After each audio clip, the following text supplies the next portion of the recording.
The iron beast screamed across the desert, black smoke billowing into the cloudless Nevada sky. Inside the first-class compartment, Eleanor Whitmore pressed her gloved hand against the window, watching the endless expanse of sagebrush and red rock blur past. The year was 1885, and she was 23 years old, traveling from St. Louis to Carson City with enough gold to buy a small ranch, her dowry for a marriage she'd never chosen. "Miss Eleanor, you should eat something," Martha, her lady's maid, urged from the opposite seat. The older woman's face creased with concern. "You've barely touched your breakfast." Eleanor turned from the window, offering a wan smile. "I'm not hungry. Martha, perhaps later." The truth was, her stomach had been in knots since they'd left Missouri 3 days ago. In 2 weeks, she would marry Harrison Blackwood, a silver magnate 30 years her senior whom she'd met exactly twice. Her father had arranged it all, a business transaction dressed in white lace and orange blossoms. The train lurched suddenly, throwing Eleanor against the window. Martha's teacup crashed to the floor, spreading amber liquid across the oriental carpet. Outside, the whistle shrieked, not the usual announcement of a station, but a sound of alarm. "What in heaven's name?" Martha began, but her words were cut short by the sharp crack of gunfire. Eleanor's heart hammered as the train ground to a halt, metal screeching against metal. Through the window, she saw them, a dozen riders emerging from behind a cluster of massive boulders, bandanas covering their faces, rifles glinting in the harsh desert sun. "Get down!" Eleanor grabbed Martha, pulling her to the floor as more shots rang out. The elderly woman whimpered, clutching her prayer beads. Heavy boots thundered through the cars. Eleanor could hear passengers screaming, men shouting, the crash of luggage being overturned. The door to their compartment burst open, and a man filled the doorway. Tall, broad-shouldered, with eyes the color of winter sky above his black bandana. "Well, well," he drawled, his voice rough as sandpaper. "Ladies!" Eleanor straightened her spine, even as her knees trembled beneath her traveling dress. "Take what you want and leave us be." The man stepped inside, and Eleanor caught the scent of leather, gunpowder, and something wild, like sage after rain. He moved with the easy grace of a predator, his spurs jingling with each step. "That's the general idea. Miss, where's the strongbox?" "I don't know what you mean." His eyes narrowed. In one swift motion, he crossed to her trunk and kicked it open. Gold coins spilled across the floor like fallen stars. Martha gasped. That's my dowry." Eleanor stammered. "Please, I need. The outlaw laughed, a harsh sound. "Lady, out here. Need's got nothing to do with anything." He whistled, and 2 more men appeared. "Load it up, boys. Every last coin." As his men worked, the leader, for surely that's what he was, studied Eleanor with those unsettling blue eyes. She noticed things she shouldn't, the way his dark hair curled at his collar, the scar that disappeared beneath his bandana, the careful way he kept his hand away from his gun when near them. A commotion erupted in the next car. A woman screamed, high and terrified, followed by a child's wail. The leader's head snapped toward the sound. "What the hell?" "Please," Eleanor found herself saying. "There are children on this train." Something flickered in his eyes. He strode to the door, barking orders. "Jed, what's going on in there?" "Woman won't stop screaming." "Colt," came the reply. "Her brat's making a fuss." Colt. Eleanor filed the name away as the man, Colt, cursed under his breath and disappeared. She heard his voice, sharp with authority. Then, surprisingly gentle, the child's crying softened to hiccups. Minutes later, he returned, and Eleanor saw something that made her breath catch. Blood on his sleeve, not his own, but a small handprint, as if a child had clutched at him. His jaw was tight with an emotion she couldn't name. "Everyone all right?" she asked before she could stop herself. His eyes snapped to hers, surprised. The woman fainted, cut her head on the way down. "Kid's fine." He paused, then added gruffly, "Bandaged her up." Eleanor stared. "A train robber who tended wounds?" "Boss, we got company?" one of his men burst in. Riders coming from the east. Might be railroad bulls. Colt swore viciously. His gaze swept the compartment, landing on Eleanor with an intensity that made her stomach drop. She saw the moment the decision formed in his eyes. "You," he said, pointing at her. "You're coming with us." "What? No." Martha struggled to her feet. "You can't." "Sit down, old woman." His voice was steel. "Unless you want to join her." Eleanor's mind raced. "Why? You have the gold? What possible use? You got a good look at my face. Lady, that makes you a problem." He grabbed her arm, his grip firm but not painful. "Move." "I won't tell anyone," Eleanor said desperately. "I swear it. Your word don't mean much out here." He was already pulling her toward the door. Besides, a pretty hostage might slow down anyone thinking of following. Martha lunged forward. "Miss Eleanor, stay back." Colt drew his revolver, not pointing it at anyone, but the threat was clear. She won't be hurt if everyone stays smart. Eleanor met Martha's terrified eyes. "Tell my father." She swallowed hard. "Tell him I'm sorry." Then Colt was dragging her through the train car, past wide-eyed passengers pressed against their seats. In the last car, she glimpsed the woman he'd helped, a young mother clutching a boy of maybe 4, a white bandage wrapped around her head. The woman's eyes met Eleanor's, full of gratitude and fear in equal measure. The desert heat hit like a furnace as Colt pulled her onto the platform between cars. His men had already mounted, the gold loaded in saddlebags. A riderless horse waited, a beautiful painted mare that danced nervously in place. "Can you ride?" Colt demanded. Eleanor nodded. She'd grown up on horseback, though side saddle in Central Park was rather different from this. "Good." He lifted her onto the mare as if she weighed nothing, then swung up onto his own mount, a massive black stallion with wild eyes. "You try to run, you'll die out here. Desert don't care about your money or your name. Understand?" She nodded again, throat too tight for words. "Move out!" Colt shouted, and spurred his horse. The gang thundered away from the train, Eleanor clutching the saddle horn as her mare followed. Behind them, she heard shouts, a few scattered gunshots, but the sound faded quickly. They rode hard for what felt like hours, the sun a merciless eye overhead. Eleanor's fashionable traveling dress was soon soaked with sweat, her hair tumbling from its careful arrangement. The corset she wore, appropriate for a lady meeting her fiancé, became an instrument of torture, each breath a struggle. Finally, as shadows began to lengthen, Colt raised his hand. They slowed, turning toward a cluster of red rocks that rose like ancient sentinels from the desert floor. A narrow canyon opened between them, barely wide enough for horses single file. "In here," Colt ordered. He'd pulled down his bandana, and Eleanor got her first clear look at his face, rough-hewn but younger than she'd expected, maybe 30. The scar she'd glimpsed ran from his left ear to his jaw, a white line through sun-darkened skin. They made camp in a natural bowl of stone, hidden from view. Eleanor slumped against a boulder, watching the outlaws tend their horses with practiced efficiency. Her whole body ached, and her throat felt like sand. Colt appeared before her, holding out a canteen. "Drink." She wanted to refuse, to maintain some dignity, but thirst won. The water was warm and tasted of metal, but she'd never had anything so wonderful. "Slowly," he warned. "Make yourself sick, and I'll leave you behind." Eleanor forced herself to take small sips, studying him over the canteen. "Why didn't you kill anyone on the train?" He stiffened. "That what you expected? It's what outlaws do, isn't it?" "Some." He took back the canteen, his fingers brushing hers. They were calloused but surprisingly gentle. "Killing brings more trouble than it's worth. Dead men make folks vengeful. Robbed men just make them careful. How philosophical for a thief." His mouth twitched, almost a smile. Big words for a hostage. Night fell like a curtain, the temperature plummeting.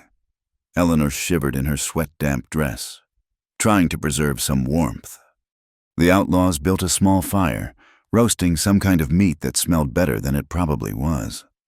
No one offered her any. She dozed against her rock, jerking awake when someone draped a blanket over her shoulders. Colt stood above her, his face unreadable in the firelight. "Thank you," she whispered. He grunted and started to turn away. "That woman on the train, you helped her." He stopped. "So? It doesn't fit. The notorious outlaw showing mercy. World's full of things that don't fit. Miss, what was your name?" "Eleanor Whitmore." "Well, Miss Eleanor Whitmore, you better get some sleep. Long ride tomorrow." "Where are you taking me?" "Somewhere safe, until I figure out what to do with you." Eleanor pulled the blanket tighter. It smelled like him, leather and sage. "My fiancé will pay ransom. He's very wealthy." "I'm sure he is." Colt's voice held an odd note.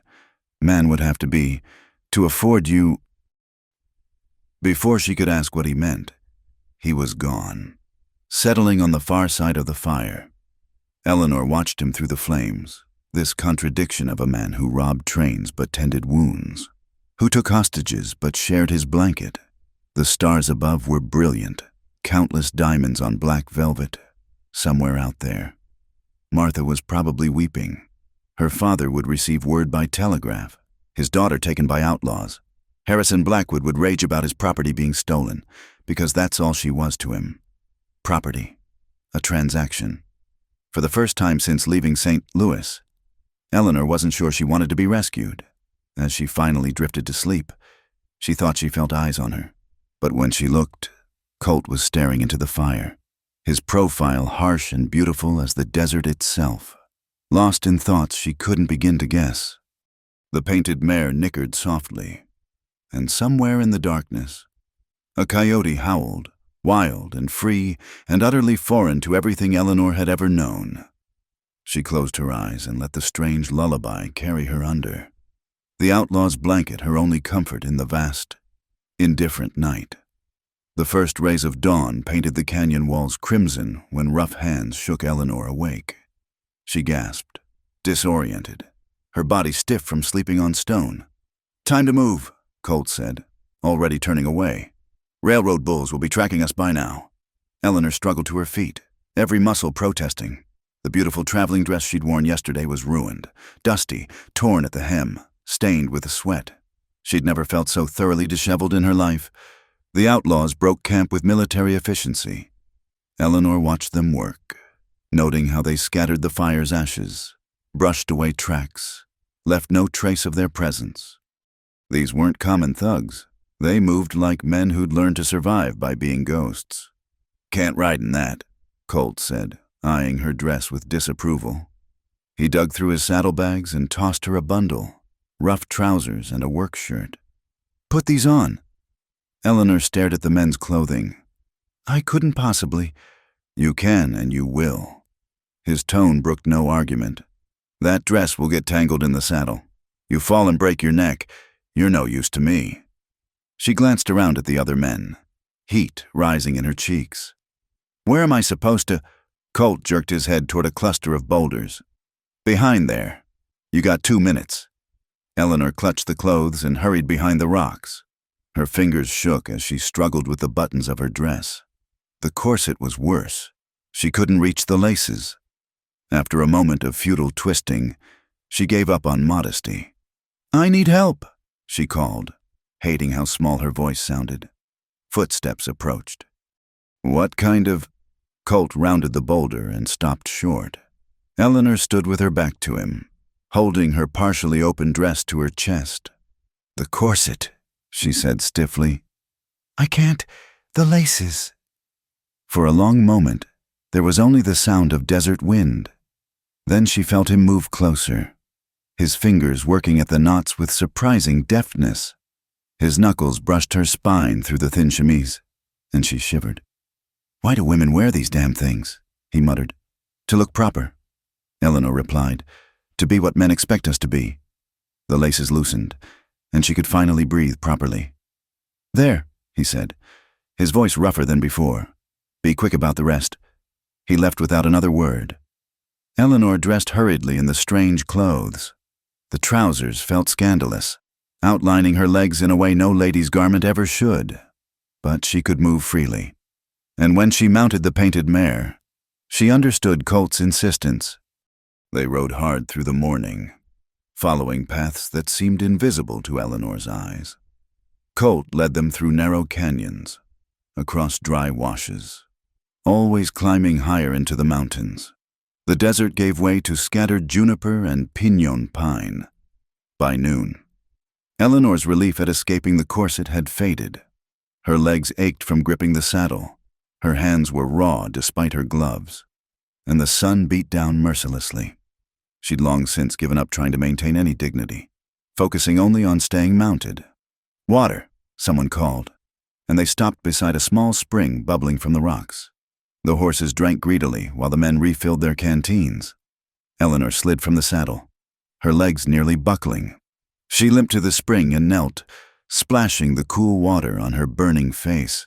"You're doing better than I expected," Colt said, appearing beside her. She looked up at him, water dripping from her chin. "Did you expect me to faint? To weep and wail like some melodrama heroine? Most ladies would have by now. I'm discovering I'm not most ladies." Eleanor cupped more water, drinking deeply. "Though I never imagined that as a virtue before." He studied her with those unsettling blue eyes. "Your man, this Harrison Blackwood, he know what he's getting?" Eleanor's jaw tightened. "He's getting what he paid for, a connection to old Eastern money, a young wife to bear his children, a hostess for his social ambitions. That all you are? That's all I'm allowed to be." She stood, swaying slightly. "At least it was." They mounted up again, pushing deeper into the mountains. The terrain grew treacherous, loose shale that sent rocks clattering into ravines, narrow ledges where one misstep meant death. Eleanor concentrated on following Colt's stallion, trusting her mare's sure feet. It happened fast. A rattlesnake, coiled in the shade of a rock, struck at the horse ahead of Eleanor. The animal screamed and reared. Its rider fought for control, sending a cascade of stones down the slope. Eleanor's mare danced sideways, too close to the edge. She felt the ground crumble, the sickening lurch as her mount scrambled for footing. Then she was falling, the world spinning in a chaos of sky and stone. She hit hard, rolling down the slope in a tangle of limbs. Rocks tore at her clothes, her skin. She threw her arms over her head, trying to protect herself as she tumbled. Finally, blessedly, she slammed into a sturdy pine and stopped. "Eleanor!" Colt's voice, sharp with something that might have been fear. She tried to answer but couldn't draw breath. Everything hurt. She heard boots on stone, sliding, cursing. Then hands were on her, gentle but urgent, checking for injuries. "Where does it hurt?" Colt demanded. "Everywhere." She managed to gasp. "Can you move your legs?" She tried, whimpering at the pain but relieved when her legs obeyed. "Yes." Arms. Another painful test. I think nothing's broken. Lucky," he said, but his hands kept moving, checking her ribs, the back of her head. They stilled when they found the gash on her shoulder, blood seeping through the torn shirt. "This needs tending." He helped her sit up against the tree. The world spun sickeningly, and she closed her eyes. When she opened them, Colt was pulling items from his saddlebag, a flask, some cloth, a needle and thread that made her stomach lurch. "This is going to hurt," he warned, uncorking the flask. "What is—" The alcohol hit her wound like liquid fire. Eleanor bit down on a scream, tears springing to her eyes. "Sorry," Colt said, and seemed to mean it. He worked quickly, cleaning the wound with surprising gentleness. "You need stitches. Can't risk infection out here." Eleanor watched his face as he threaded the needle. Concentration creased his brow, and he bit his lower lip slightly, an oddly endearing gesture that didn't fit the hardened outlaw. "Where did you learn to do this?" "Had to patch up plenty of men over the years, myself included." He met her eyes. "This is going to be worse than the alcohol." "You want something to bite on?" She shook her head, not trusting her voice. The first pierce of the needle drew a whimper from her throat. Colt worked as fast as he could, but each stitch was agony. Eleanor fixed her gaze on his face, using it as an anchor against the pain. This close, She could see details, the way his lashes were tipped with gold, a small scar through his right eyebrow, the shadow of beard along his jaw. "Talk to me," she gasped. "Distract me." He paused briefly, then continued stitching. "What do you want to know?" "Anything. How long have you been doing this? Robbing trains? 6 years, give or take." "Why?" His jaw tightened. "That's a longer story than we have time for." "Please." Another stitch. Another wave of pain. "I need something." Colt tied off the thread and sat back. "There, done." He pulled out a different shirt from his bag. Cleaner. Softer. "This needs to stay dry and clean as possible." As he helped her change shirts, averting his eyes with unexpected courtesy, he spoke quietly. "I wasn't always an outlaw. Had a little ranch once down in Texas, raised horses with my brother Samuel." Eleanor held still as he fashioned a sling for her arm. "What happened?" "Railroad wanted our land. We said no." His movements grew rougher. "They found other ways to take it." She waited, sensing there was more. Trumped-up rustling charges. Judge was in their pocket. Samuel was 17. Colt's voice went flat. "They hanged him. I got 5 years hard labor. When I got out, the ranch was gone. Everything was gone. So I decided to take back what I could, one train at a time." Eleanor studied his profile, seeing the pain carved into the harsh lines. "I'm sorry." He looked at her sharply. "Don't want your pity. It's not pity. It's understanding. Perhaps we're both prisoners in our way. You to your past, me to my future. Difference is, I chose my chains."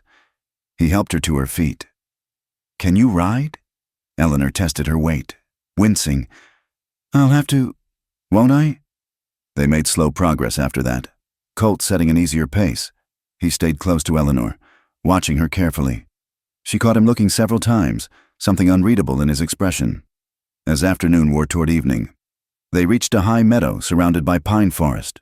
A small cabin sat at the far end, roughly built but solid, with a stone chimney and a lean-to for horses. "We'll stop here for the night." Colt announced. "Jed, see to the horses. Tom, Billy, set a watch. I want to know if anyone's following." Inside. The cabin was sparse but clean. A few bunks, a table, supplies stacked against one wall. Colt led Eleanor to a chair and began checking her shoulder again. "Holding up well," he said. "You're tougher than you look." Another backhanded compliment. Eleanor said weakly, "You really must work on your charm. Mr. I don't even know your last name." "Remy," he said after a pause. "Colt Remy." "French?" "My mother was from New Orleans." He rewrapped her shoulder with fresh cloth. "She died when I was 12. Yellow fever." Eleanor caught his hand as he finished. "You don't have to be kind to me. You know, I'm just a hostage." He looked down at where her fingers rested on his. "Maybe that's exactly why I have to be?" The moment stretched between them, charged with something Eleanor didn't dare name. Then boots stomped on the porch, breaking the spell. Colt pulled away, his mask sliding back into place. That night, as she lay on one of the narrow bunks, Eleanor listened to the outlaws talking quietly around the table. They spoke of plans, of places with names like Hole in the Wall and Brown's Park, sanctuaries where lawmen couldn't follow. She should have been memorizing details, gathering information for when she was rescued. Instead, she found herself watching Colt in the lamplight, remembering the gentleness of his hands, the pain in his voice when he spoke of his brother. She was in trouble, and it had nothing to do with being held hostage. Outside, wolves howled in the darkness, wild, free, unbound by society's expectations. Eleanor pulled the rough blanket higher and closed her eyes. But sleep was a long time coming. When it finally arrived, she dreamed of blue eyes and careful hands, of chains breaking and birds taking flight, of a freedom she'd never known she wanted until it was too late. 3 days passed in the mountain cabin before their supplies ran low. Eleanor's shoulder had begun to heal, the stitches holding well despite the rough conditions. She'd grown accustomed to the men's clothing, The simple meals of beans and salt pork, the rhythm of life among outlaws. It frightened her how easily she'd adapted. "We need provisions," Colt announced on the fourth morning, studying a map spread across the rough table. "Willow Creek's the nearest town. Half a day's ride. That's asking for trouble," Jed protested. "They'll have our descriptions by now." "Not hers," Colt said, his eyes finding Eleanor across the room. "A married couple buying supplies won't draw attention like a gang of men." Eleanor's heart skipped. "You want me to play my wife?" "Yes," he said it matter-of-factly, as if he hadn't just suggested something that made her pulse race. "Can you do it?" "I've been playing roles my whole life," she replied, matching his tone. "One more won't kill me." That's how Eleanor found herself riding beside Colt toward Willow Creek, wearing a simple calico dress they'd found in the cabin, left by some previous occupant.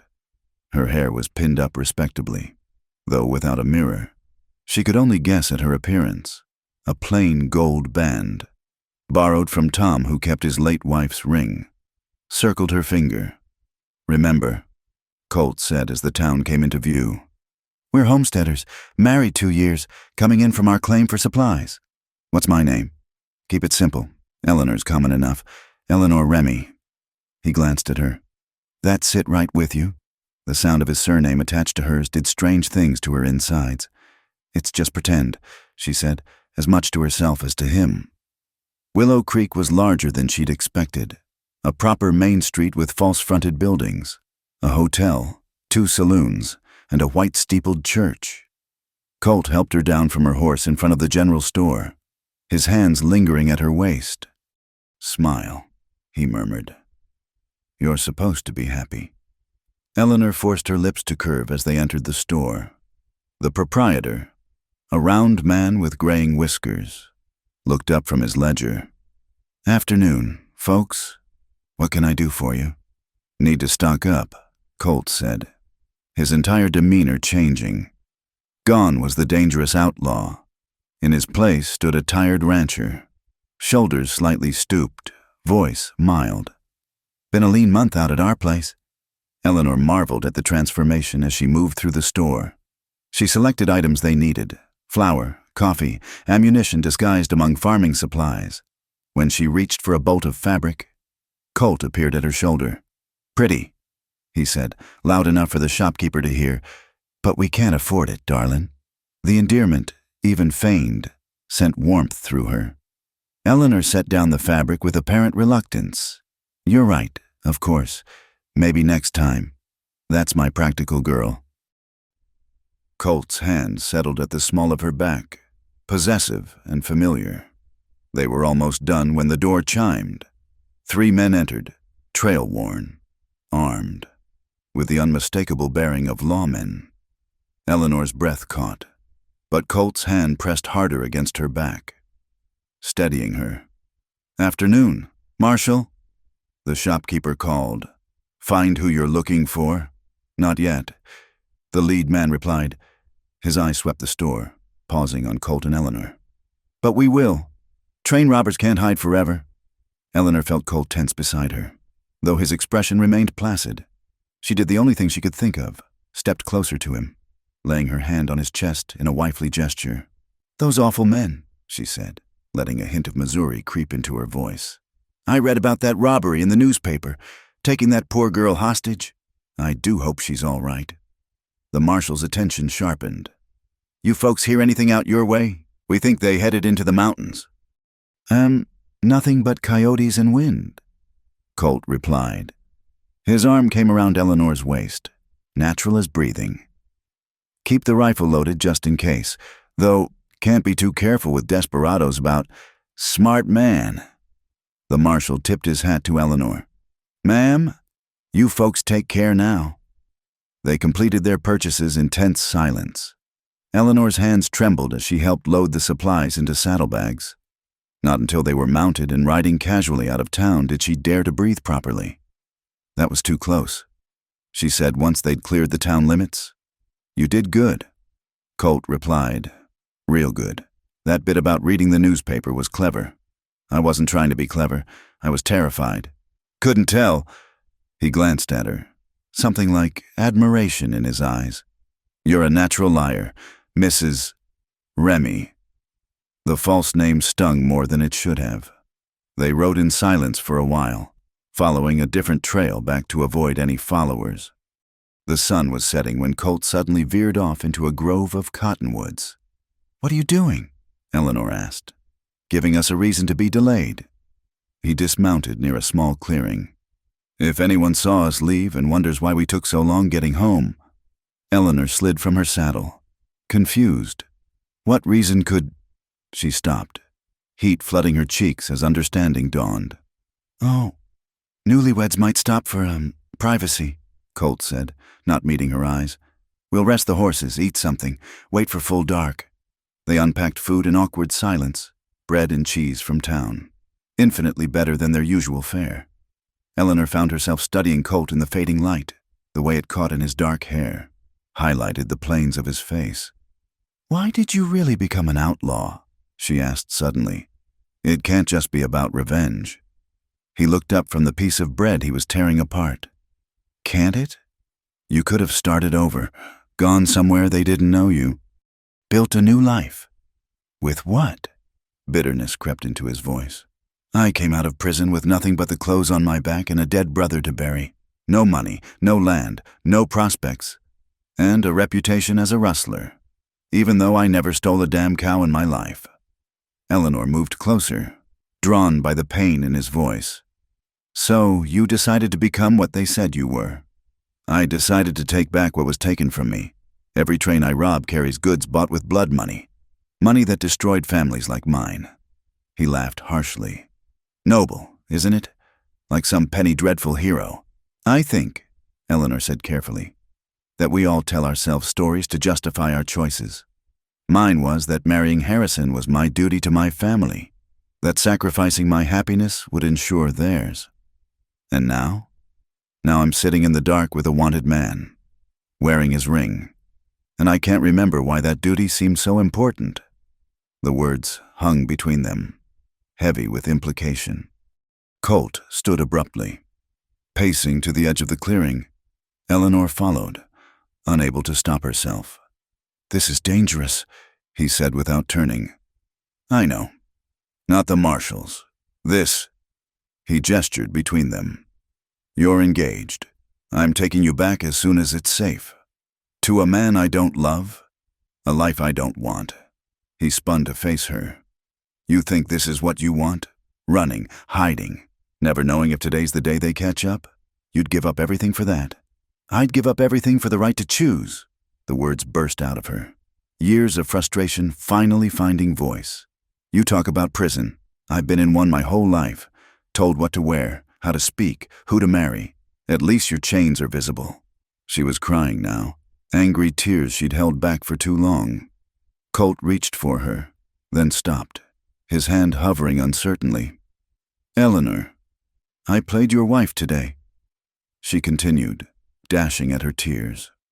"And for those few minutes, I felt more myself than I have in years. Isn't that pathetic?" "No," he said quietly. "It's the furthest thing from pathetic I can imagine." Something in his voice made her look up. He was close now, close enough that she could see the battle in his eyes, want against wisdom, desire against decency. "We should go," he said, but didn't move. "We should," she agreed, staying exactly where she was. The space between them crackled with tension. Eleanor felt reckless, wild, nothing like the proper lady she'd been raised to be. When Colt's hand finally touched her face, thumb brushing away a lingering tear, she leaned into it. "This is a mistake," he whispered. "Probably," she whispered back. He kissed her then, and it was nothing like the chaste pecks she'd exchanged with Harrison. This was fire and desperation, rough hands tangling in her hair, bodies pressed together like they could merge into one. Eleanor kissed him back with equal fervor, pouring all her frustration, her newfound freedom, her impossible want into the contact. When they broke apart, both breathing hard, Colt looked as shaken as she felt. "We can't," he said hoarsely. "You belong to another man." "I belong to no one." Eleanor said fiercely. Not anymore. He studied her face in the moonlight, then stepped back with visible effort. We need to get back. The others will worry. The ride to the cabin was silent but charged. Eleanor could still taste him, still feel the heat of his hands. The wedding ring on her finger felt like a brand. Back at the cabin, the men greeted them with relief. As Eleanor changed back into the men's clothes, her strange new uniform of freedom, she heard Jed questioning Colt about the delay. Ran into Marshall's, Colt said shortly.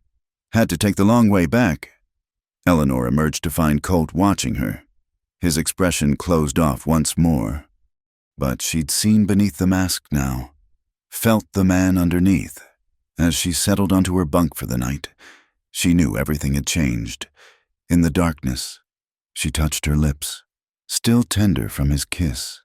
Outside, an owl called mournfully. Tomorrow, they would return to the pretense of captor and captive. But tonight, in a grove of cottonwoods, they had been simply Colt and Eleanor. Two souls recognizing each other across the divide of circumstances. It was dangerous. It was impossible. It was the most real thing Eleanor had ever felt. She closed her eyes, the false wedding ring still on her finger, and dreamed of a different life where such rings could be true. The days following their trip to Willow Creek were marked by careful distance. Colt avoided being alone with Eleanor, always finding tasks that kept him with the other men.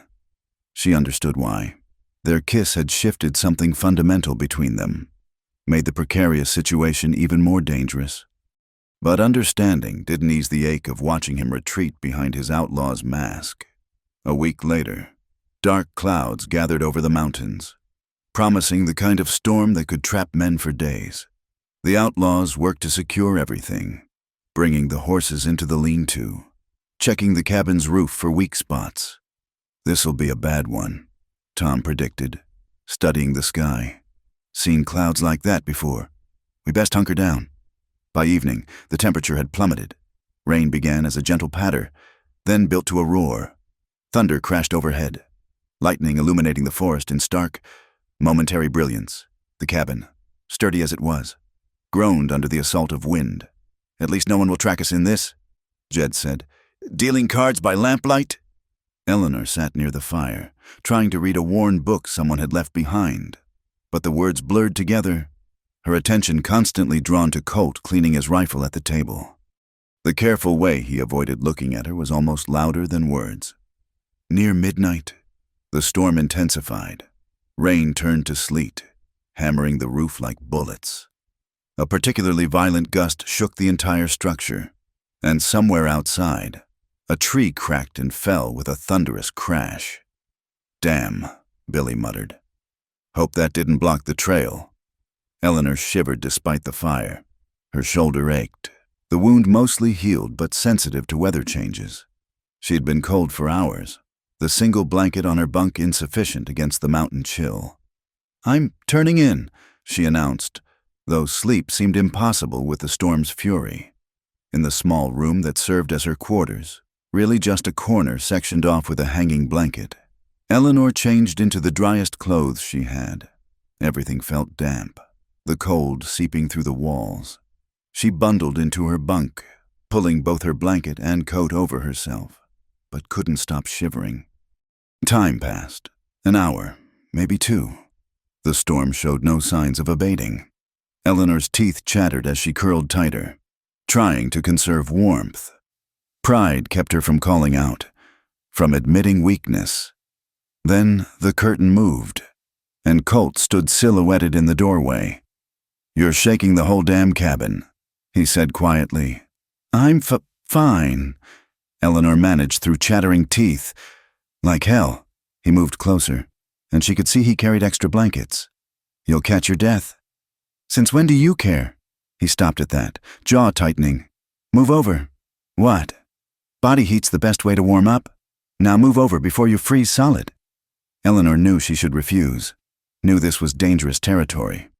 But cold won over propriety, and she shifted to make room. Colt spread the extra blankets over her, then slid in behind her, fully clothed. His warmth was immediate and overwhelming. Eleanor tensed as his arm came around her waist, pulling her back against his chest. "Relax," he murmured, "just trying to keep you alive." Gradually, her shivering subsided. Pressed against him like this, she could feel his heartbeat, steady and strong.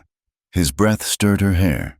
Despite everything, or perhaps because of it, she felt safer than she had in years. "Tell me about your life," Colt said suddenly. Before all this, Eleanor was quiet for a moment, listening to the storm. "What do you want to know?" "Everything, anything." What was it like, being Eleanor Whitmore?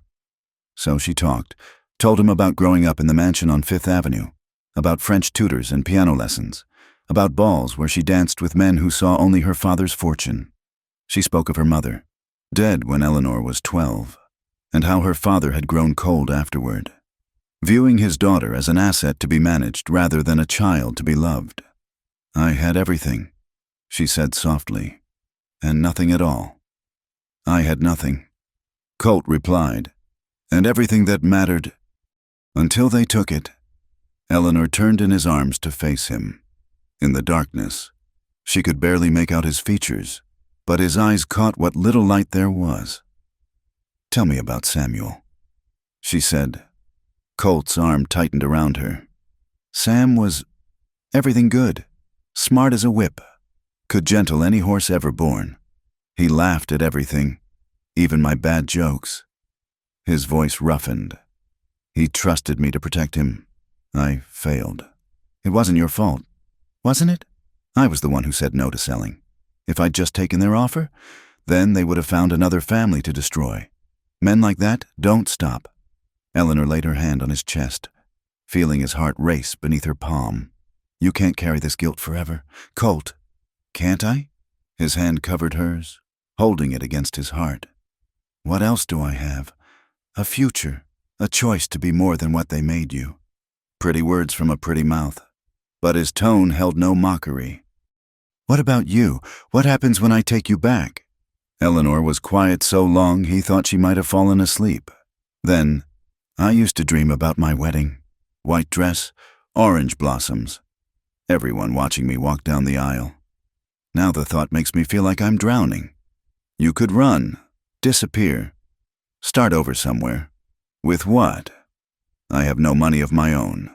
No skills beyond pouring tea and making small talk. At least you knew how to survive. I don't even know how to cook." She laughed bitterly. "I can speak 3 languages but can't make a simple meal. What use is that in the real world? You learned to ride astride in a day, helped rob supplies from under a marshal's nose, survived a fall that would have killed most people." His thumb stroked over her knuckles. "You're stronger than you know." The wind howled louder, and somewhere in the cabin, something crashed to the floor. Neither of them moved. "I dream about him sometimes," Colt said suddenly. "Sam. He's always 17, always laughing, always asking why I didn't save him." Eleanor reached up, finding his face in the darkness, feeling the wetness on his cheeks. "Oh, Colt, I became what they said I was." He continued, voice breaking. "A thief, a killer when I had to be. Thought if I took enough from them, it would fill the hole. But it's never enough. Nothing's ever enough." She kissed him then, soft and different from their desperate encounter in the cottonwoods. This was comfort, understanding. 2 damaged souls recognizing each other's pain. He responded carefully, as if she might break, or perhaps as if he might. When they parted, Eleanor tucked her head under his chin, feeling his pulse against her forehead. "What are we doing?" she whispered. "Surviving," he answered. "Just surviving." They held each other as the storm raged, not speaking of tomorrow or the impossible situation they created. Eleanor dozed fitfully, waking sometimes to find Colt's hand stroking her hair, sometimes to hear him murmuring reassurances against nightmares she couldn't remember. Near dawn, the storm began to ease. Gray light filtered through cracks in the walls. Eleanor knew she should move, should reestablish the boundaries that kept them both safe. Instead, she burrowed closer, unwilling to let reality intrude just yet. The others will be awake soon, Colt said, but made no move to leave. I know. This can't happen again. I know. I mean it. Eleanor, I'm no good for you. This life. It only ends one way. She pulled back to look at him. In the pale light, he looked younger, vulnerable in a way the daylight never allowed. Then why does this feel like the only real thing in my life? He had no answer for that. Or perhaps the answer was in the way he kissed her forehead, gentle as a prayer, before sliding out of the bunk. Eleanor watched him go, already missing his warmth. The day brought discoveries. The storm had indeed felled trees across several trails, and part of the lean-to roof had torn away. The men worked to clear paths and make repairs, everyone pretending not to notice the new tension between their leader and his hostage. Eleanor helped where she could, learning to patch the roof under Tom's patient instruction. Her hands grew rough, nails broken, but she found satisfaction in the physical work. When Colt caught her eye across the yard, something passed between them, acknowledgement of the night's intimacy, promise that it wouldn't happen again, regret that it couldn't. That evening, as she sat by the fire mending a tear in her shirt, another skill learned by necessity, Billy approached awkwardly. Eleanor, got something for you. He held out a small wooden horse, carved with surprising skill. Made it while we were stuck inside. Figured you might, thought you might like it. Eleanor took the carving, touched by the gesture. It's beautiful. Billy, thank you. The young outlaw blushed and retreated. She studied the little horse, recognizing her painted mare and its lines. These men, who lived by violence and theft, showed her more genuine kindness than she'd known in years of society life. Don't get too comfortable, Colt said quietly, appearing at her shoulder. This isn't your world? No? Eleanor looked up at him. Then why does it feel more like home than anywhere I've been? He walked away without answering, but she saw the way his fists clenched, the rigid set of his shoulders. The storm had passed, but what it had awakened between them remained, electric and undeniable as lightning. That night, Eleanor lay alone in her cold bunk, clutching the wooden horse, remembering the safety of Colt's arms. Outside, wolves howled in the distance, lonely, wild, calling to their scattered pack. She understood the feeling all too well. The decision came on a crisp morning 2 weeks after the storm. Eleanor woke to find Colt standing over a map. The other men gathered around him in serious discussion. It's time. He was saying, we've pushed our luck staying here too long. Tomorrow, we ride for the border. Eleanor's heart sank. She knew what this meant. He intended to leave her somewhere safe, end this strange captivity that had become something neither of them could name. What about the girl? Jed asked, jerking his chin toward Eleanor. There's a mission near Tucson. The sisters there will take her in, help her get home. Colt didn't look at her as he spoke. It's far enough from her people that we'll be long gone before word reaches them. Eleanor stood, her breakfast forgotten. I see, and I have no say in this. No, Colt said flatly. You don't. The day passed in tense preparation. Eleanor packed her few belongings. The men's clothes she'd grown comfortable in, the wooden horse Billy had carved, small mementos of a life she'd never expected to live. As the sun set, she found Colt by the corral, checking his horse's hooves. I won't go back to him, she said without preamble. Harrison, I won't marry him. That's not my concern. Isn't it? She moved closer. You kiss me like I'm air and you're drowning, then act like I mean nothing. Which is it? Colt? He straightened, eyes hard. You know which it is. That's why you have to go. I could stay, ride with you. No. The word cracked like a whip. This life killed my brother. It'll kill me eventually. I won't watch it destroy you too. So you'll send me back to a different kind of death? A slow suffocation in silk and propriety? You'll be alive, he said roughly. That's what matters. Eleanor felt tears threaten but refused to let them fall. You're a coward, Colt Remy. You hide behind your guilt and your noble intentions, but you're just afraid. His jaw clenched. Maybe I am, doesn't change anything. That night, Eleanor lay wakeful, planning. If Colt wouldn't give her a choice, she'd make her own. She'd learned much in these weeks. How to move silently, how to saddle a horse quickly, how to navigate by stars. When the cabin finally quieted, she rose, gathering her things. The painted mare nickered softly as Eleanor approached, recognizing her despite the darkness. She'd nearly finished saddling when a hand closed on her shoulder. "Going somewhere?" Colt's voice was deadly quiet. Eleanor spun, finding herself pressed between the horse and his body. "You can't keep me prisoner forever. Watch me!" But his eyes betrayed him, dark with something that wasn't anger. "Damn it, Eleanor, why can't you just let this be?" "Because I love you," she said simply, and watched him flinch as if she'd struck him. "I love you, and you love me, and we're both too stubborn to—" He kissed her, fierce and desperate, hands tangling in her hair. Eleanor responded with equal fervor, pouring all her frustration and longing into the contact.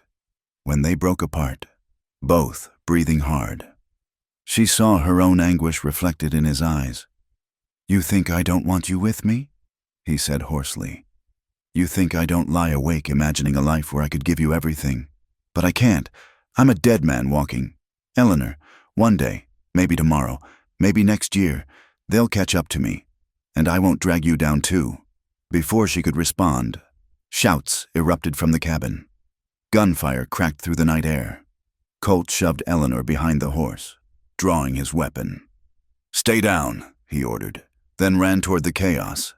Eleanor's mind raced. The law had found them. Through the corral rails, she could see muzzle flashes, heard men screaming orders. The outlaws were pinned in the cabin, outnumbered. She should have been terrified. Instead, cold clarity washed over her. She wouldn't lose him. Not like this. Moving quickly, she saddled Colt's stallion along with her mare. The horses were well trained, standing steady despite the gunfire. Eleanor led them to the cabin's back wall, keeping low. "Colt!" she hissed through a gap in the logs. "Back here!" His face appeared, streaked with gunpowder. "I told you to—" "Shut up and listen. Take the others through the root cellar. It opens behind the woodpile. The horses are ready. How do you—" "I explored while you were gone." Another burst of gunfire cut her off. "Go! Now!" He disappeared. Eleanor waited, heart hammering, holding the horses steady. Minutes stretched like hours before figures burst from behind the woodpile. Tom was limping, supported by Billy. Jed clutched his shoulder, blood seeping between his fingers. "Mount up," Colt ordered, helping Tom onto a horse. They rode hard into the darkness, following game trails Eleanor hadn't known existed. Behind them, shouts and more gunfire as the lawmen realized their quarry had escaped. But the night was their ally, the mountain their sanctuary. Miles later, they stopped in a box canyon to tend wounds. Tom's leg was grazed, but not serious. Jed's shoulder was worse. The bullet lodged deep. "I have to get it out," Colt said grimly. "Eleanor, I need—" She was already there with the medical supplies, steady despite the blood. Together they worked by firelight, Eleanor holding Jed still while Colt extracted the bullet. Her dress was ruined, stained crimson, but she didn't care. "That's twice you've saved us," Tom said when it was over. "Once with the warning, once showing us the cellar." Eleanor met Colt's eyes across the fire. "I protect what's mine." Dawn found them miles from the cabin, exhausted but alive. They made camp in a grove of aspens, their golden leaves whispering secrets. While the others slept, Colt found Eleanor sitting apart, cleaning blood from her hands in a small stream. "You should have run when the shooting started," he said, settling beside her. "Any sensible person would have." "When have I ever been sensible?" She didn't look at him, focused on the pink water swirling away. "Besides, you needed me. I need you to be safe, and I need to be with you." She finally met his gaze. "When will you understand? My choice is made." He studied her for a long moment. This society girl turned outlaw's woman, blood under her nails and steel in her spine. You know what you're choosing? Really know? I'm choosing freedom. I'm choosing love. She took his hand, linking their fingers. I'm choosing you. The mission can help other women. Women who want that kind of rescue. Eleanor squeezed his hand. I don't. Colt pulled her against him, burying his face in her hair. She felt him tremble, the last of his resistance crumbling. You stubborn, impossible woman. You wouldn't have me any other way. No, he agreed, pressing a kiss to her temple. I wouldn't. When they rejoined the others, something had shifted. The men looked at Eleanor differently, not as a hostage or even a guest, but as one of them. Billy grinned and tipped his hat. Tom nodded approval. Even Jed, pale from blood loss, managed a respectful touch to his brim. So, Tom said to Colt, I guess she rides with us now? Colt looked at Eleanor, who sat straight-backed on her painted mare, chin raised in challenge, his mouth curved in the first real smile she'd seen from him. She rides with us, he confirmed. God help us all. They pushed south through the day, Eleanor riding between Colt and Billy, learning their signals, their patterns of movement, when they stopped to rest the horses. Colt taught her to shoot his spare pistol, his hand steady over hers as he showed her the grip, the sight, the squeeze. You might need this, he said quietly. If something happens to me, nothing will happen to you. Eleanor interrupted. I won't allow it? He smiled sadly. If only it were that simple. That night, camped under star-drunk skies, Eleanor lay in Colt's arms without pretense. The others had tactfully arranged their bedrolls to give them privacy, accepting this new reality with the pragmatism of men who lived outside society's rules. No regrets? Colt asked, his voice rumbling against her ear. None, Eleanor said firmly. For the first time in my life, I'm exactly where I want to be. He was quiet so long she thought he'd fallen asleep. Then, I love you too, should have said it before. Been saying it in my head since that night in the storm. Eleanor turned to kiss him, soft and sweet and full of promise. I know, she whispered. I've always known. In the distance, a train whistle echoed mournfully across the desert. Eleanor thought of the girl she'd been on that train, frightened, trapped, destined for a life she didn't want. That girl was gone now, transformed by dust and danger and unexpected love. Tomorrow would bring new challenges. Harrison Blackwood wouldn't give up easily. The law would keep hunting. The life she'd chosen was hard, uncertain, probably brief. But tonight, under infinite stars, with Colt's heartbeat steady beneath her hand, Eleanor Whitmore was finally, completely free. And that was worth any price. Winter came early to the mountains that year. By November, snow dusted the peaks, and the gang had retreated to a hidden valley Colt knew, a place where hot springs kept the worst of the cold at bay. They'd built a proper cabin there, larger than the last, with a stone fireplace and real glass windows traded for in Mexico. Eleanor had never known such simple happiness. Her days were filled with work that mattered, hunting with Colt, learning to preserve meat from Tom, even helping Billy break horses. Her hands grew calloused, her skin bronzed despite the season, her body strong in ways it had never been. At night, she lay in Colt's arms, listening to his heartbeat and the wind singing through the pines. You're different, he told her one evening as she mended one of his shirts by firelight. The other men had ridden to town for supplies, leaving them blessedly alone. More yourself, somehow. Eleanor smiled, her needle pausing. I was thinking the same of you. You laugh now, really laugh. Not that bitter sound you used to make. Man's got reason to laugh, he said, pulling her against him. Got everything he never thought he'd have. They made love slowly that night, savoring each touch, each whispered endearment. Eleanor traced the scars on his body. This one from a bullet in Texas, that one from a knife in Colorado. And he kissed the mark on her shoulder where he'd stitched her so carefully months ago. Sometimes I wake up afraid this is a dream, she confessed against his chest. If it is, he murmured, don't wake me. The peace couldn't last. It never did in their world. News came with Tom and Billy's return. Harrison Blackwood had raised the bounty on Colt to $5,000, specifically noting the kidnapped bride-to-be must be returned unharmed.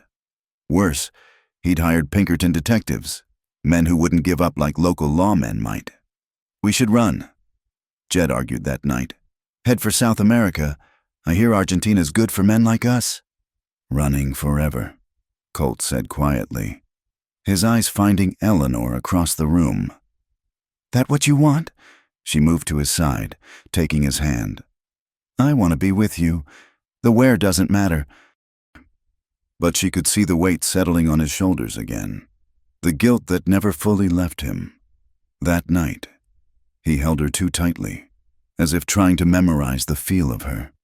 December brought heavier snows and a restlessness to Colt that worried Eleanor. He'd disappear for hours, returning with haunted eyes. She knew where his thoughts led. To Samuel, to the past, to debts he felt he still owed. "You're going to do something stupid," she said one morning, finding him cleaning his guns with obsessive care. "Just maintaining equipment." "Liar." She knelt beside him, stilling his hands. "Talk to me." He was quiet so long she thought he wouldn't answer. Then, "Judge who sentenced Sam, Howard Blackstone. He's Harrison Blackwood's uncle." Eleanor's blood chilled. "Colt, no. All this time. And I never knew. The same family. Eleanor, the one that destroyed mine wants to own you. That's not your fight anymore." "Isn't it?" He pulled away, pacing like a caged wolf. "They took my brother. Now they're hunting us because I took you from them. It's all connected. Always has been." "So what? You'll ride into town and kill him? Throw your life away for revenge?" "Maybe that's what I deserve." Eleanor slapped him. The crack echoed in the cabin, leaving them both stunned. "Don't you dare," she said fiercely. "Don't you dare talk about what you deserve. You want to know what you deserve? Love, happiness, a future, all the things they tried to steal." Colt touched his reddened cheek, eyes wide. "Eleanor, I didn't give up everything to watch you destroy yourself. We built something here, something good." Her voice broke. "Please, please don't throw it away." He caught her as she crumbled, holding her while she cried. For him, for them, for the unfairness of it all. "I'm sorry," he whispered into her hair. "I'm so sorry." That night, they made love with desperate passion, as if trying to brand themselves onto each other's souls. Eleanor rose over him in the firelight, her hair a curtain around them, and extracted promise after promise that he wouldn't seek revenge, wouldn't leave her, wouldn't let the past destroy their future. He gave her the words she needed, and she almost believed them. January arrived with blizzards that trapped them for days. The enforced closeness should have been pleasant, but Eleanor felt the darkness growing in Colt despite his promises. He had nightmares now, calling out for Samuel, waking drenched in sweat. One night, the dream was particularly bad. Eleanor held him as he shook, whispering soothing words. "Tell me," she urged. "Tell me what you see. The hanging," he said hoarsely. "But sometimes it's Sam, sometimes it's you. I'm right here. I'm safe. For how long?" He pulled her closer. "They'll never stop hunting us. My past will poison everything it touches. Then we face it together. You could still leave. I'd let you go. Find somewhere safe. Start over." "Without you?" Eleanor pulled back to look at him. "That's not starting over. That's just another kind of dying." By February, the snow began to thin. With spring would come movement. The gang would need to leave their winter sanctuary, return to the dangerous life of motion. Eleanor could feel Colt pulling away, preparing for something she couldn't name. She woke one morning to find him gone. At first, she wasn't worried. He often rose early to check traps or hunt, but his guns were missing, his saddlebags. The letter on her pillow confirmed her worst fears. "My beloved Eleanor, by the time you read this, I'll be gone. Not forever. I pray not forever, but for as long as it takes to end this properly. You were right. I have been planning something stupid. but not revenge. My darling, justice. I'm going to turn myself in. Make a deal. My life for yours. They want me, not you. Let them have me. The others will take you somewhere safe. Tom knows places back east where you can disappear. Start fresh. There's gold hidden beneath the floorboards. My share of everything we took. It's yours now. You gave me something I never thought I'd have again. Hope, love, a reason to be better than what I'd become. Let me use that gift to give you back your life. I know you'll hate me for this. But someday, I hope you'll understand. You deserve more than a life spent running. You deserve peace, safety, the chance to be extraordinary in ways that don't involve dodging bullets.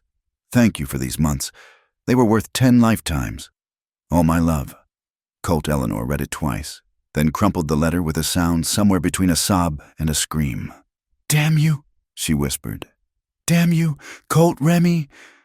Tom appeared in the doorway, face grave. "He made us promise. Said to keep you here until..." "Until what? Until they hang him?" Eleanor was already pulling on clothes, her movements sharp with fury. "How long has he been gone?" "Maybe 4 hours. Eleanor, you can't... Watch me." She was dressed and reaching for her rifle when Billy burst in. "Riders coming. Looks like a posse." Eleanor's mind raced. Colt must have sent word, told them where to find her. The noble fool was trying to sacrifice himself. "How many?" 6, maybe 7. They'll be here within the hour. Then we'd better move. Eleanor checked her pistol, the one Colt had taught her to use. "I'm not letting them take me back, and I'm sure as hell not letting him die for me." Tom and Jed exchanged glances. He said, "I don't care what he said." Eleanor faced them. "Fierce as any outlaw. I ride with this gang. That means something, doesn't it? Means you don't abandon one of your own?" A long moment passed. Then Tom smiled grimly. "Get the horses. Billy, looks like we're riding to town after all." As they prepared to leave their winter haven, Eleanor strapped on her gun belt, feeling the weight of the weapon against her hip. Colt had tried to save her by leaving. He didn't understand that he'd already saved her by showing her who she really was, who she could be. Now it was her turn to save him. The painted mare danced beneath her, eager to run. Eleanor took one last look at the cabin where she'd been so happy, then spurred her horse forward. Behind her, Tom and Billy and Jed followed, outlaws riding to save one of their own. "Hold on, Colt," she whispered to the wind. "I'm coming." The trail down the mountain had never seemed so long. The courthouse in Cedar Ridge stood like a monument to frontier justice, red brick and white columns, trying to impose Eastern civility on Western wildness. Eleanor pulled her hat low as they entered town, but there was no hiding from the crowds gathered in the square. Word had spread. The notorious Colt Remy had surrendered himself. "There," Tom muttered, nodding toward the jail. Guards stood thick around it, rifles prominent. Through the barred windows, Eleanor caught a glimpse of a figure in a cell. Her heart clenched. They tied their horses behind the hotel, and Eleanor changed into the one dress she'd kept, a simple gray wool that wouldn't draw attention. She pinned her hair properly, transforming back into a lady. The gun stayed hidden beneath her skirts. "You sure about this?" Billy asked nervously. "He turned himself in to save me." Eleanor said, "The least I can do is speak for him." The trial was set for the next morning. Frontier justice moved fast when it smelled blood. Eleanor spent the night pacing her hotel room, planning what she'd say. Tom had done reconnaissance. Judge Howard Blackstone himself would preside, brought in specially for such a high-profile case. Harrison Blackwood sat in the finest hotel, waiting to reclaim his property. Dawn came too soon and not soon enough. The courthouse filled quickly. Eleanor took a seat in the middle rows, anonymous among ranchers' wives and townspeople hungry for spectacle. When they brought Colt in, chains clanking, she bit her lip hard enough to taste blood. He looked older, grayer, as if the few days apart had aged him years. His eyes swept the crowd without hope, until they found her. The shock on his face might have been comical in other circumstances. Eleanor lifted her chin slightly. A silent message. I'm here. I'm not leaving. Judge Blackstone was everything she'd expected. Cold-eyed, silver-haired, carrying himself with the unearned righteousness of those who mistake power for virtue. He read the charges with relish. Train robbery, kidnapping, assault on railroad property. How does the defendant plead? Colt stood straight. Guilty. No! The word tore from Eleanor's throat before she could stop it. The courtroom erupted in whispers. Blackstone's gavel cracked. Order! Anyone disrupting these proceedings will be removed. Eleanor sank back. Tom's warning hand on her arm. But the damage was done. Blackstone's eyes had found her. Recognition dawning. The prosecutor presented his case with theatrical flair. The robbery was detailed. The kidnapping emphasized with dramatic language about innocence defiled and virtue endangered. Through it all, Colt stood silent, offering no defense. Does the defendant wish to speak before sentencing? Blackstone asked, clearly expecting nothing. No, Your Honor. Then I do. Eleanor stood, her voice carrying clear and strong. I wish to speak. The courtroom buzzed. Blackstone's face reddened. Young woman, this is highly irregular. So is hanging an innocent man. Eleanor moved forward, past reaching hands and shocked whispers. I am Eleanor Whitmore, the alleged victim in this case, and I demand to be heard. Blackstone looked ready to refuse, but Harrison Blackwood had half risen from his seat, his florid face eager. Let her speak, he called. Let me hear what this villain has done to my fiancée. The judge nodded grudgingly. You may. Testify, Miss Whitmore. Though I warn you, any attempt to disrupt justice. Justice? Eleanor took the witness chair, back straight as her mother had taught her. Let me tell you about justice, Your Honor. She began calmly, describing the train robbery, her initial fear, but then her narrative shifted. She spoke of Colt's unexpected mercy, his protection of the wounded woman and child. She told of her injury, how he'd tended her with careful hands. He had numerous opportunities to harm me, she said, meeting Blackstone's cold gaze. He never did. Instead, he showed me kindness I'd rarely experienced in my privileged life. Stockholm Syndrome. The prosecutor interrupted. The victim sympathizing with her captor. I am not finished, Eleanor said sharply. The man fell silent, cowed by her tone. Yes, I came to sympathize with Mr. Remy because I learned his story. Would you like to hear it? Your Honor? Blackstone's jaw tightened. This is not relevant. Oh, but it is. Eleanor's voice hardened. You see, 6 years ago, you presided over another trial. 2 brothers accused of rustling cattle from the Texas and Pacific Railroad? Do you remember? The judge went very still. Samuel Remy was 17 years old, Eleanor continued. A boy who'd never stolen anything in his life. But the railroad wanted their land, and when the Remy brothers wouldn't sell, suddenly evidence appeared. Witnesses who'd been paid to lie, a judge who'd been bought to convict. These are slanderous accusations, Blackstone sputtered. Are they? Eleanor pulled papers from her reticule, documents Tom had retrieved from her hidden trunk. I have here affidavits from 2 of those witnesses, recanting their testimony. They name the railroad agent who paid them. They name the prosecutor who coached them. And they name the judge who knew it all and convicted anyway. The courtroom erupted. Blackstone pounded his gavel frantically. Order! Order! Eleanor raised her voice above the chaos. Samuel Remy was hanged for a crime he didn't commit. His brother served 5 years hard labor for the same lie. When Colt Remy returned to find his ranch sold to the very railroad that destroyed his family, yes, he became an outlaw. What justice would you seek? Your Honor, if everything you loved was stolen by men who wrap themselves in law. Silence, Blackstone roared. This woman is clearly disturbed, influenced by this criminal. I am influenced by truth, Eleanor shot back. And here's more truth. I was not kidnapped. I chose to remain with Mr. Remy because for the first time in my life, I was with people who valued honesty over appearance, loyalty over profit. She turned to Harrison Blackwood, whose face had gone purple. I was being sold, Your Honor. Sold by my father to this man for business connections. My dowry was a purchase price for a lifetime of servitude. Tell me, which is the greater crime? Stealing gold or stealing a woman's entire future?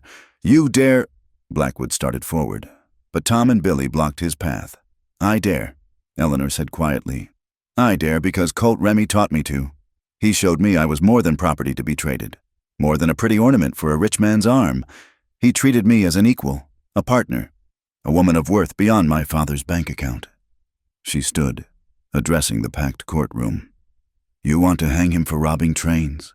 Those trains carry wealth built on stolen land, broken treaties, destroyed lives. You want to hang him for taking me. I stand here of my own free will to say I was not taken. I was freed. Enough. Blackstone slammed his gavel. Sheriff, arrest this woman for disrupting— On what charge? A new voice rang out. A tall man in a federal marshal's badge stepped forward. I've been listening with great interest. Judge, these allegations about your prior conduct are serious. I think Washington will want to investigate. Eleanor recognized him, the marshal from Willow Creek, who'd questioned them in the store. His eyes held hers briefly, and she saw understanding there. Blackstone's face had gone white. This is— You have no jurisdiction. Railroad crime is federal jurisdiction, the marshal said mildly. And corruption of territorial judges certainly interests the Department of Justice. He turned to the courtroom. This trial is suspended pending federal review. Chaos erupted. Blackwood lunged toward Eleanor, spittle flying as he screamed about contracts and ownership. The sheriff moved to maintain order, unsure whose commands to follow. In the confusion, Eleanor pushed through to Colt, still chained at the defendant's table. You impossible woman, he breathed, catching her hands despite the shackles. What have you done? What you taught me, she replied, tears streaming. Fought for what matters. Eleanor? His voice broke on her name. They could charge you too now, aiding a fugitive, perjury if they don't believe— I don't care. She pressed her forehead to his. I told you. We face things together. The federal marshal appeared beside them. Mr. Remy, you'll need to remain in custody while we sort this out. But given the irregularities in your original conviction, I think a new trial is warranted. A fair one. This time. And Eleanor? The marshal studied her. Miss Whitmore appears to be a material witness in potential federal corruption charges. She'll need to remain available. But I see no reason to detain her. His lips twitched. Though I'd advise against any more train adventures for a while. As they led Colt back to his cell, federal custody now, with the marshal's men guarding, Eleanor called out, This isn't over. He looked back, and for the first time since his surrender, she saw hope in his eyes. No, he agreed. It's just beginning. Outside the courthouse, Harrison Blackwood waited with a cluster of hard-looking men. You've made a serious mistake. Missy, you belong to me. Contract signed and dowry paid. Actually, Eleanor said coolly, I belong to myself. And if you come near me again, you'll discover I've learned to shoot quite well. Tom and Billy flanked her, hands resting on their guns. Blackwood's men calculated odds and didn't like them. After a tense moment, the businessman spat in the dust and stalked away. Now what? Billy asked. Eleanor looked back at the jail where Colt waited. The road ahead was uncertain. Trials, testimony, the possibility that even federal justice might fail. But for the first time, they had a chance. Truth had been spoken in open court. The corruption that had destroyed the Remy brothers was exposed. Now, she said, we fight the right way. With the law, not guns. With truth, not violence. She smiled grimly. Though we'll keep the guns handy, just in case. Tom chuckled. Colt always said you were something special. Guess he was right. Eleanor thought of the man in chains who'd set her free, who taught her to be brave, to choose her own path. He saved me, she said softly. Now it's my turn to save him? The sun was high as she walked back to the hotel. No longer Eleanor Whitmore, the society bride, but Eleanor, just Eleanor, a woman who'd found her voice and wouldn't be silenced again. 3 years.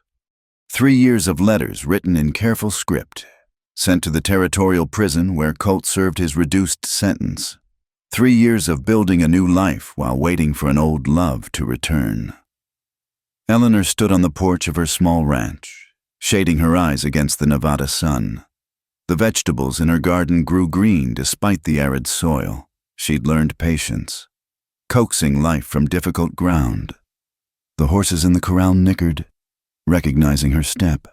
She'd become known in the valley as the woman who could gentle any mount. Though folks still whispered about her past, the trial had been a sensation. Once the federal investigation began, the corruption ran deeper than anyone imagined. Judge Blackstone faced his own reckoning, along with half a dozen railroad officials. The original charges against the Remy brothers were vacated. Samuel's name cleared, though it came too late to save him. For Colt, justice was more complex. The robberies had been real, even if provoked by injustice. In the end, he'd pled guilty to reduced charges. No violence, some restitution paid from hidden caches. 5 years, the federal judge had said, reducible to 3 with good behavior. Eleanor had attended every day of the trial, speaking truth to anyone who'd listen. When Harrison Blackwood tried to press his claim, she'd stood in open court and renounced him, returning every penny of the dowry through Tom's careful negotiations. Her father had disowned her, but that felt more like freedom than loss. "Any day now," Martha said, joining her on the porch. The elderly maid had shocked everyone by leaving Eleanor's father's service to join her former charge in Nevada. His last letter said early September. Eleanor touched the worn paper in her pocket. She carried his latest always. "I know, I keep watching the road." She'd built this place with her own hands, and the gold Colt had hidden, learning from neighbors how to raise vegetables, mend fences, birth foals. Tom visited sometimes, having gone mostly straight, running freight wagons now instead of robbing them. Billy had married a schoolteacher and settled in California. Jed had disappeared into Mexico, sending occasional letters about silver mines and pretty senoritas. "You could have had easier lives," Martha observed, watching Eleanor pitch hay. "That federal marshal was sweet on you, would have married you proper, given you respectability." "I don't want easy," Eleanor replied. "I want real." September 15th dawned crisp and clear. Eleanor worked through morning chores, trying not to hope too hard. She was in the garden, dirt under her nails that would have horrified her younger self. When she heard it, hoofbeats on the desert road. She straightened slowly, afraid to look, afraid to see a stranger, afraid to hope.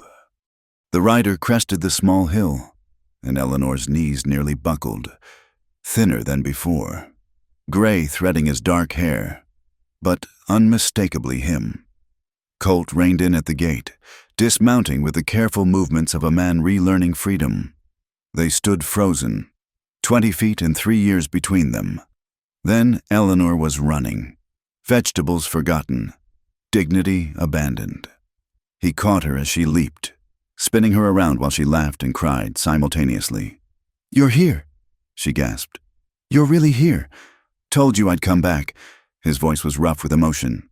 "If you'd have me. Eleanor, I know I've got nothing to offer." She silenced him with a kiss, pouring 3 years of longing into the contact. When they parted, breathless, she gestured to the ranch surrounding them. "Look around. Colt Remy. We have everything." He took it in. The tidy house, the flourishing garden, the healthy horses.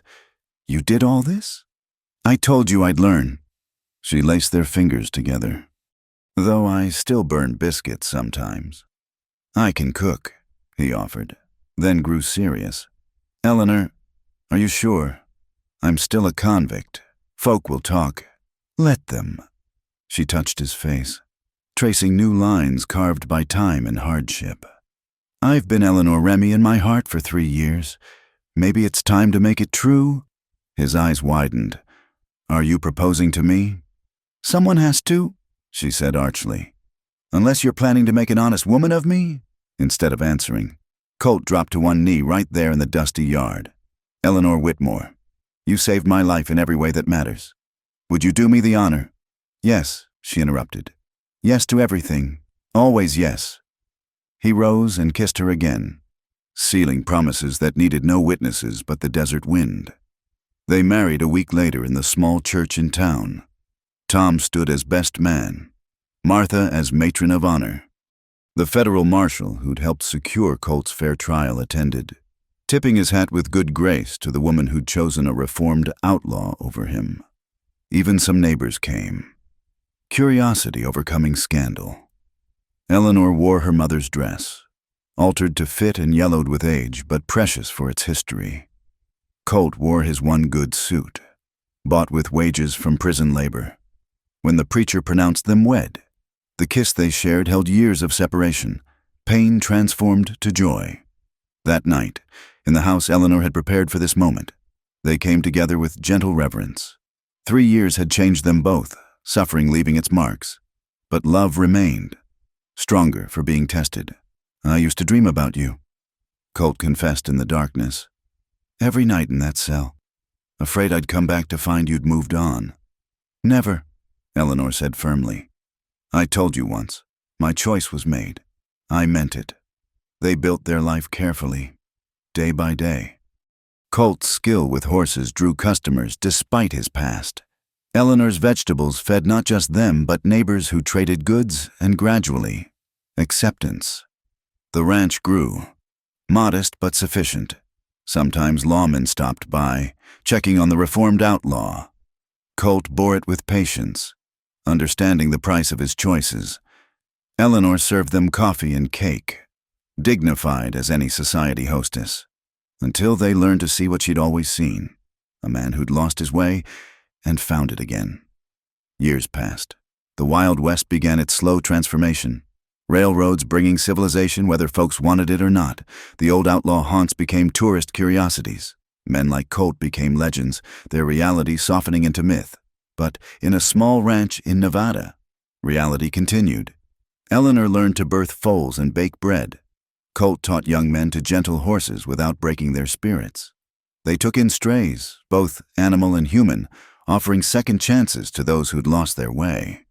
On quiet evenings, they'd sit on the porch Eleanor had built, watching the sun paint the desert in shades of gold and crimson. Sometimes Colt would tell stories of the old days, carefully edited, to wide-eyed children from neighboring ranches. Sometimes Eleanor would play the piano Tom had hauled from California, filling the desert with music. "Any regrets?" Colt asked one such evening. As their 10th anniversary approached, Eleanor considered, then shook her head. "How can I regret the path that led me to you? You could have had silk dresses, servants, society balls. I have calloused hands and sun-weathered skin and the love of a good man." She smiled. "I'd say I got the better bargain."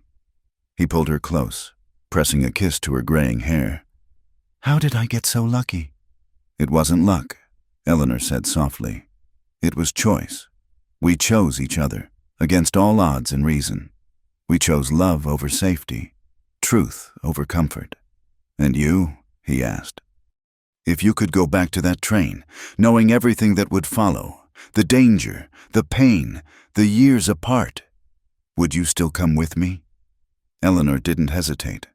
"I'd follow you off that train 1,000 times over. You taught me to be brave, Colt, to be myself. That's worth any price." As stars emerged in the vast Nevada sky, they sat in comfortable silence. Two souls who'd found each other in the most unlikely circumstances. The Wild West was fading into history, but their love remained, forged in adversity, tested by separation, proved by patience. In the distance, a train whistle echoed across the desert. Eleanor smiled, remembering another train, another life, another woman who'd thought she knew what her future held.